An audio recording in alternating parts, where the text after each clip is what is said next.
So in my journey to really anticipate and develop this talk, I wanted to bring to light a research study that I found fascinating. I think it was 1987. They had a card game where there was villagers and werewolves. And if we take a pause and a brief side note, if we look at traditional media's portrayal of werewolves, you usually have two types. The one that's the malicious person who knows that they're a werewolf and then they go off and attack people. But then there's the other person that's an innocent bystander and they transform and hurt others by accident. One you can think of as like the insider threat, and the other one you can think of as your traditional APT threat actor. But with the card game, it's really focusing on that APT threat actor style of person. And they found that in this research study by these university students that the vast majority of the time, the game is set up with a group of people. It can be small, large, but they can have 2 to 3 werewolves, and the werewolves are secretly told that they're werewolves, and the villagers are trying to suss out who the werewolf is, kind of like Among Us or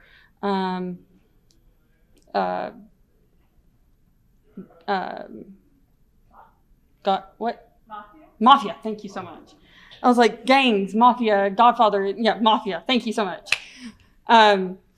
Very similar to those types of games where you have just people in a room gathered together or digitally playing this game, and they're trying to see which one answers the questions or acts suspiciously, does something out of the social norm.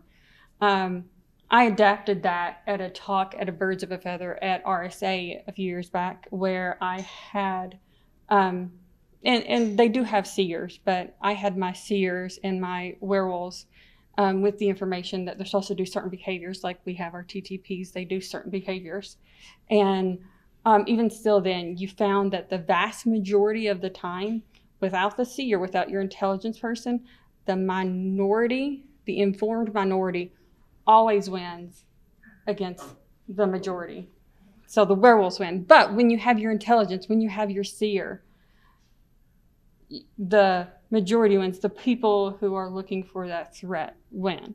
So emulating the enemy is getting that intelligence, knowing those flows, knowing how the life cycle feels in real time. So with that, I went through and wanted to illustrate it in a way that gave an idea and a feeling behind what it means to emulate the enemy, knowing the werewolf among us, protecting our organizations, and helping us grow in our intelligence to better service our needs and our roles. We'll talk about a few things, including some of the foundational information about what it means to emulate, but then we'll dive into what the threat landscape is looking like right now, enhanced threat intelligence, and I'll show a video on a YouTube source, but of them doing exactly what I'm talking about in the previous slides, as well as things that we can do ourselves to secure a better future and tips to go on to you can take and go home with. So with under the threat landscape, things are changing, but they're also still the same. There are threats that from back in the 90s that are still very active threats today because people don't update their systems, for one. But two, sometimes they financially can't afford that update. So we need to see what those threats are and see if we can do any mitigating things and what that looks like in real time. You might think a threat actor, there's statistics about threat actors that sit and wait in systems for months on end. And that may be true, but when they initially gain entry into your system, what does it look like? What is the pace of that? If you're looking at your logs, what should you see next in the patterns in the logs? Yes, you have this individual TTP, but what does it look like when it's live and all together? So with our beautiful open source community. The lack of resources does not mean lack of danger. So we also have the ability to have resources like some of the tool sets I'm going to talk about today to be able to emulate and protect your organization. One quick note is that while organizations, companies have certain organizational feels and tendencies, threat actors do not care who or what you look like. They'll go after and hire after anybody that is useful to them or can benefit them in some way. So we need to think like the threat actor in that method and support everybody being inclusively into cyber and having a broad space of our defenses. So with intelligence, there are different levels of gaining intelligence. You can gain from like strategic telling, like the C-levels or your directors, but you're also going to give tactical or operational details to your particular security operations teams or your AIM teams, any team that can take this intelligence and give it to them in some way that they can go and just run with. If they have to take that intelligence and then go through and look at each individual thing and pick out stuff, they're not going to do it, in my experience. They're just going to see that and they're like, oh, thank you for this information. I'm going to set that aside when I have time to read it. So I usually have in my intelligence reports like a too long didn't read little blurb at the top. I'm like, here's this, here's your fine details. If you want more information, it's all down here, but this is your action items. For me, that's worked out pretty well. I've gotten some good action based on my intelligence before doing that. But depends on what your leadership or the team that you're looking for really wants when they digest their information. There are several frameworks you can get started with, like MITRE has attack, defend. They even have engage, and I think they have a new one that I forget what it's called. But they also have the threat emulation library, which I should have. I'll see if I can have at the end show you that. But the emulation library has lists of threat actors that you can emulate, or like micro, like short mini threat emulation sessions where they only emulate a tactic or a technique. So those are really good, useful tools when you're looking to emulate a threat actor. And you also want to collaborate. When you're doing intelligence, when you're doing threat actor emulation, having multiple teams that may be outside of the purview of security is really, really good to invest in getting what matters to them, asking them, like, you have this product, it's a fabulous product, thank you so much for building this product. How can we make sure this product shows that you all are rock stars? Let's test it and emulate it in like a test environment or a QA environment. But having a version of it to test and to make sure that their work continues, telling them the why and how it matters to them. So when you're communicating with them, you are communicating in a way that connects to their feelings. As well as collaborating within security. So you're wanting to collaborate with your operations teams and your insider risk teams and all those other teams. GRC maybe even invested in it from a policy and governance and risk perspective. So there is, I want to caveat here, emulation versus simulation. That depending on who you are in the industry, some people are like, no, this is only simulation. No, this is only emulation.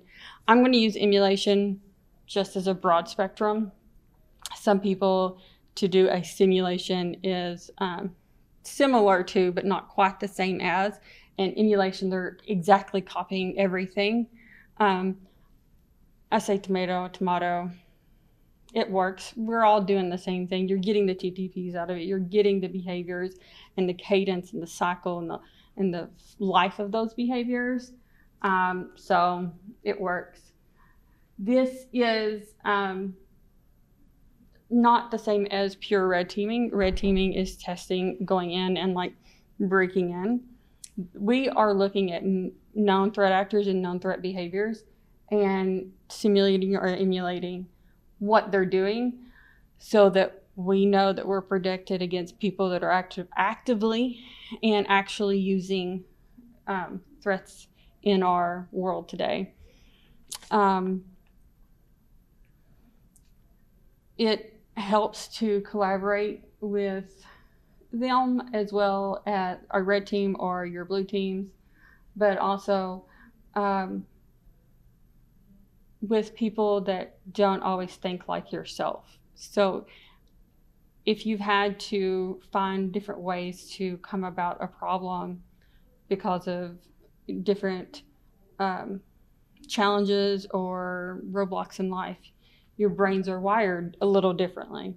So having those different thought patterns and the different ways that people connect their synapses together, it's useful to have when you're brainstorming and going through that process.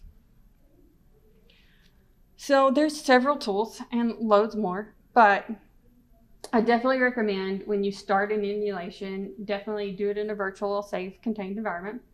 Atomic Red Team is a preferred favorite, and that's one I'll be talking about here today. There are several ones here that are used in popular. I need to stay here, but any run I'll be showing a little bit more today, but VirusTotal as well. Malware Bazaar, you can download live malware samples from this, so I caution anybody who does pull those. And YouTube's great. Like, you learn to make eggs on YouTube. You can learn to change oil. You can also learn to emulate threat actors on YouTube. So there's a lot of useful things. There are some tabletop exercises you can get online from CISA or any of the other major organizations. And MITRE has an adversary emulation plans. And again, I'll show you that at the end. So I'm going to show right here is going to VirusTotal. It's a lovely program. I ended up having it integrated with some tools back at my previous org, and now it's just naturally integrated in several things. But having that hash, that 256, or the MD5, I know MD5 is not supposed to be used, and it's very, very, very broken, but people still use it. So just having them there is useful to have and throw in your systems just to keep watch of them. But you can take this information, and I will show later pulling some data from one and taking it to another. But particularly this threat, you can take its title, you can take its name, and you can take it to any threat platform or any run. They have an intelligence space too, and go there and look for it. Here we have the community telling you more information about it. You can like do a sandbox, go to any run or Joe Sandbox and throw in those links and see what it is. But it's good to have what the community says about a particular product and a particular sample. And there are a lot of them on there. So if you wanted to look up by hash or URL or anything like that, but you can also look at the top posters in the series and the top posters in VirusTotal and search what they've been posting if you're wanting to look at threats, because they're top posters for a reason. Here we're going in any run, any.run. And so this was a threat that was in there. You can look at and you can see the HTTP requests, the connections, the DNS request, and the particular threat. If you look down here, I've highlighted and copied that ANY letters down there. It's a rat, a remote access Trojan. And like you can take that intelligence from that particular threat, look it up, find the TTPs about it, and going from here, you find the groups that it is associated with. One, you can either create your own, because it lists their TTPs, and eventually I'll show you the MITRE layers that are associated with it. You can create your own emulation plan, but MITRE has a lot of them already pre on there, as well as the Atomic Red Team has several of them that will follow emulation plans based on particular TTPs or threat actors.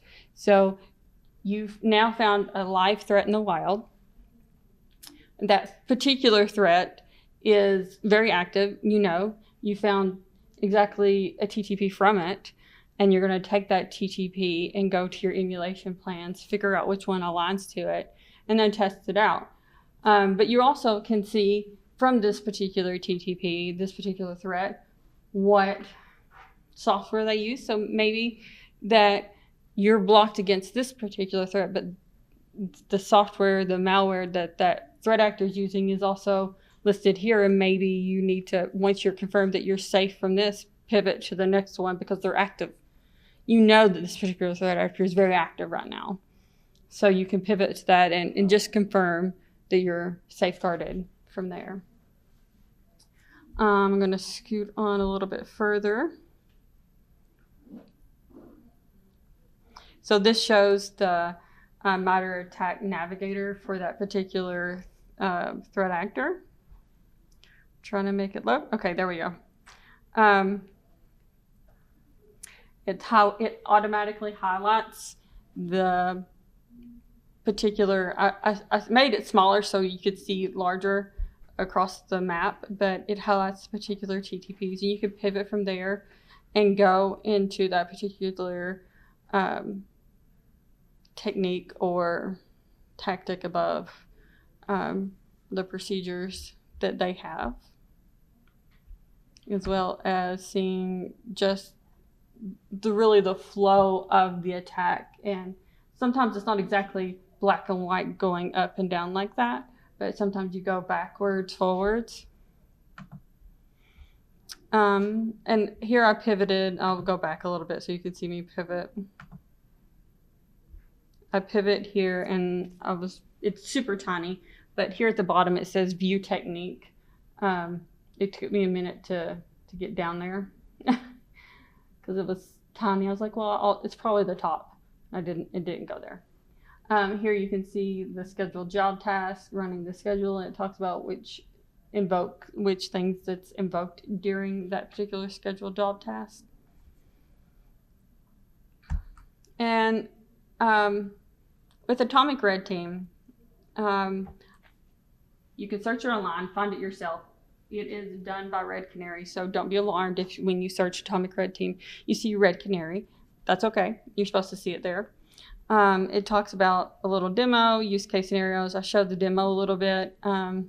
It talks about adversarial emulation right there.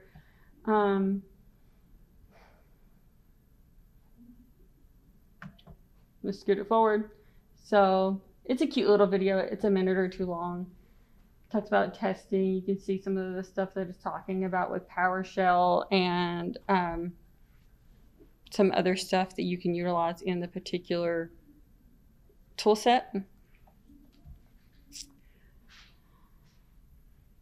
Here it shows, for example, the TTP, the ID for it, the name, what platform it's on. So it's got more of a user-friendly visual base right here. As well as like if it needs elevation, so yes or no or check marks. But there's a lot of good tools and good resources that you can get from this to emulate your threat actors and get that information to your teams and your end users. So you've got Atomic Red Team, Invoke Atomic, Chain Reactor, atomic tests aren't like there's more than just atomic red team here, but it's really fun and useful to have. Here is an example of somebody on YouTube, John Hammond, showcasing atomic red team. And so this isn't live going around, so it's not just like, it's very user-friendly, good experience of a database. I mean, a emulation platform. And you can see him just plug and play from the executable and the documentation. So even if you're not red team or you're not typically that security emulator, you can do this. You can get the experience, and then you can have that conversation with those red teams, or just to get experience yourself. It's a cool thing and fun thing to do, and see what it's like to be that particular threat actor, see the TTPs, because here, when he runs this, because he had to select yes, there's like a safety lever. It shows the particular TTPs associated with it, tags, and it tells you what to do. It gives you hints along the way about killing it at the end. But it's really useful, and it's a good experience to have, just to getting the first-hand run as you go kind of emulation.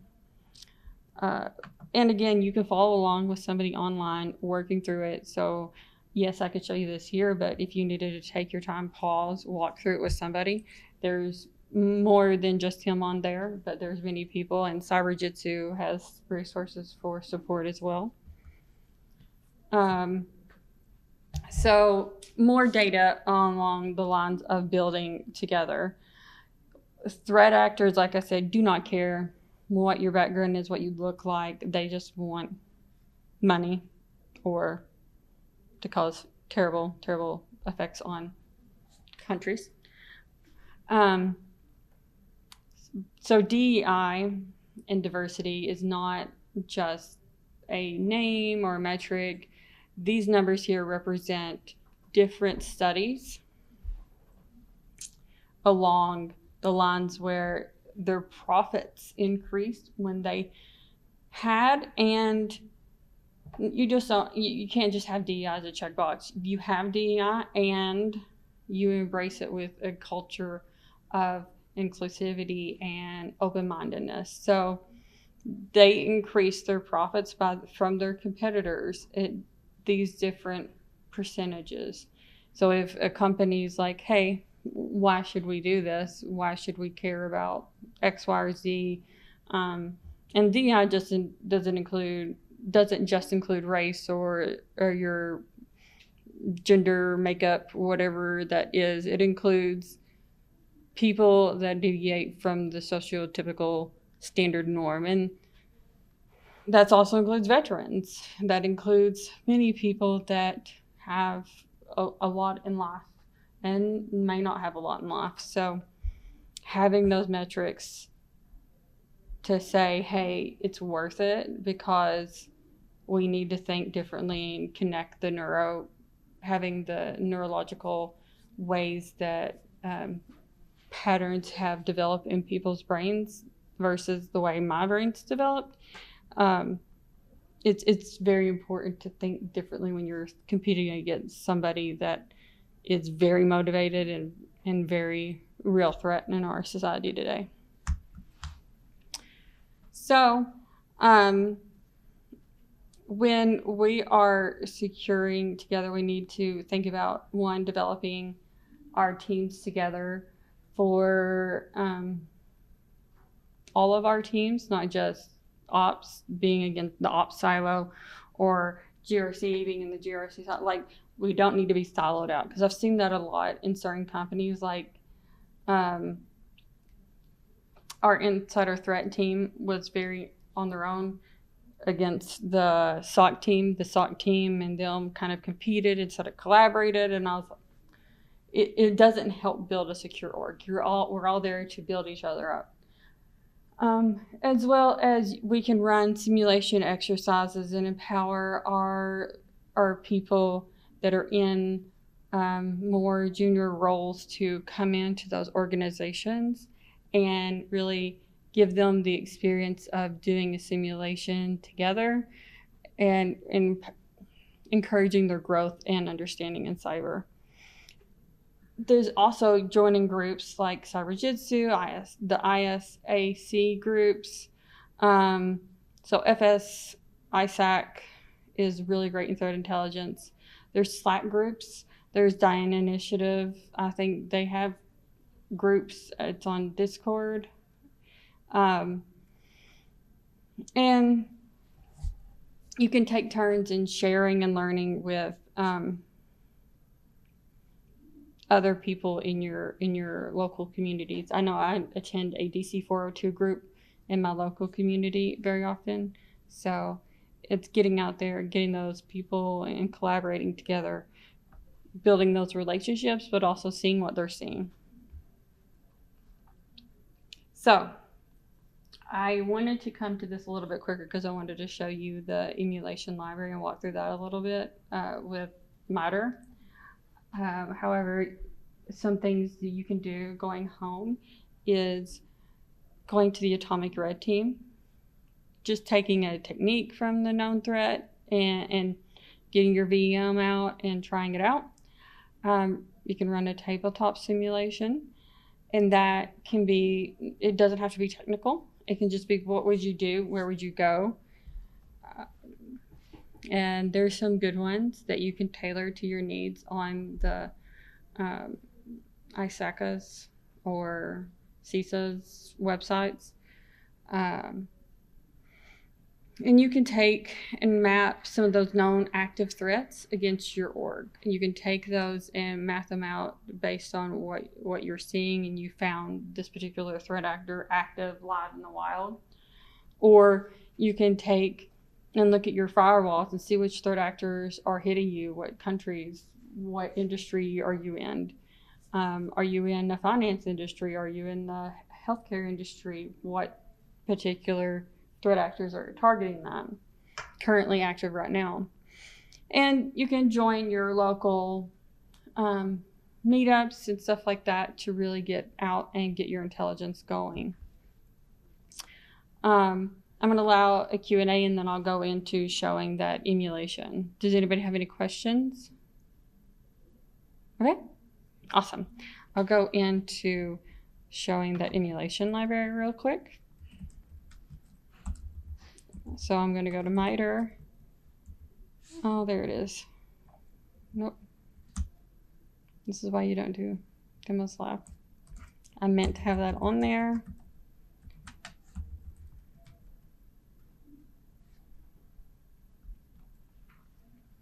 So here is on the MITRE's website, their adversary emulation plans. It talks about going through this phases in the setup, but you select that first one. It's going to take you to walking through a full plan, full details, but there is a GitHub for it. And I'm going to that's Reverse Labs. So you come to the Center for Threat Informed Defense, and it's again MITRE. And you have a number of things that you can look at, particularly the attack and the threat modeling with attack.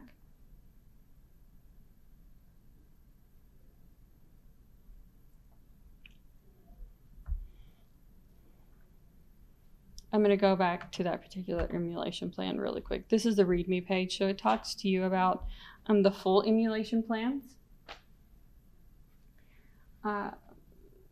This one's based on either an APT or a particular side loading a particular attack. These are macro, sorry. That's the full, these are the macro plans. I said the mini, I meant micro, where you're targeting one smaller, finer, particular thing about a threat and threat actor and just emulating that and seeing what that looks like. It's got some more information. It brings you back to attack. and all that information there. So for example, the adversary emulation plan for Active Directory. You have your own GitHub information down here. It talks about the table of contents and what's that look like. It talks about the TTPs along that you get from it. The full ones have the particular, I'll go to this APT 29 here. That one is really cool. I really like how they have things set up because they have scenarios here, and then they'll always have the YAML at the end that I've seen so far. It talks about intelligence summary and operation flow because I always like a good intelligence summary. With these adversary emulation plans, you can get one group or you can get multiple groups that it's associated with. Or I think it's just one group, but the group names are different names depending on the vendor. I apologize for that. That's the switch of Cozy Bears, CrowdStrike, and it just depends on the vendor. That was him. But it shows you the attack navigator, and if you select it, you can select more information and really see it. It's currently an image, but I'm willing to believe that at least the last one I saw, it had a link. Yeah, it had a link to the actual attack navigator. But all these things that you can take and emulate in your environment based on your particular needs. It's got some references. I didn't see there last time, but that is the adversary emulation plan, as well as what Atomic Red Team looks like. Here is my contact information. So thank you all so much. I appreciate your time, and thank you for staying here with me.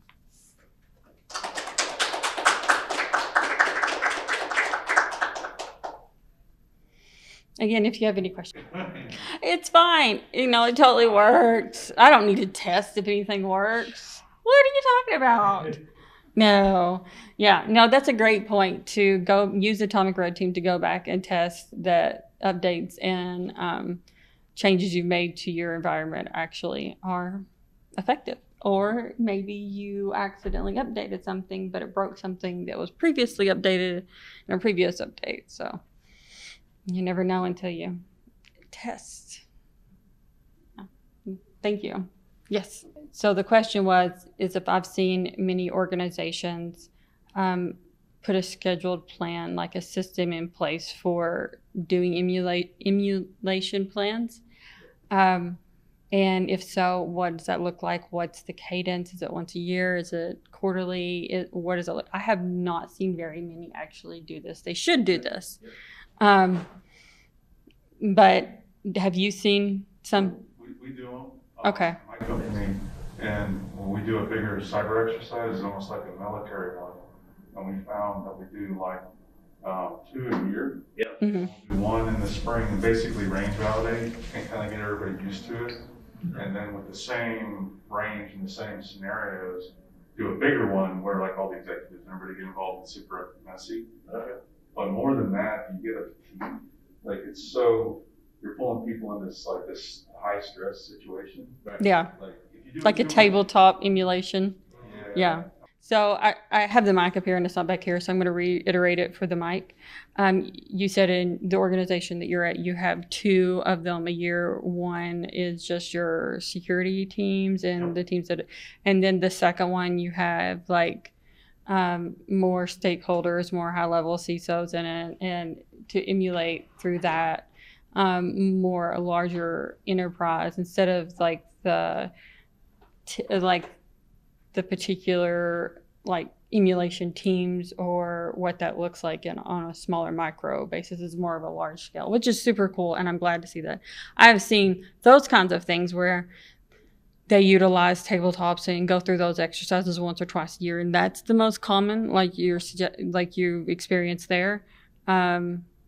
I would like to see them use these emulation plans to test, like we were talking about, making sure that if an update's been updated, that a TTP that was protected before by that, on that platform is still protected, or is it broken now?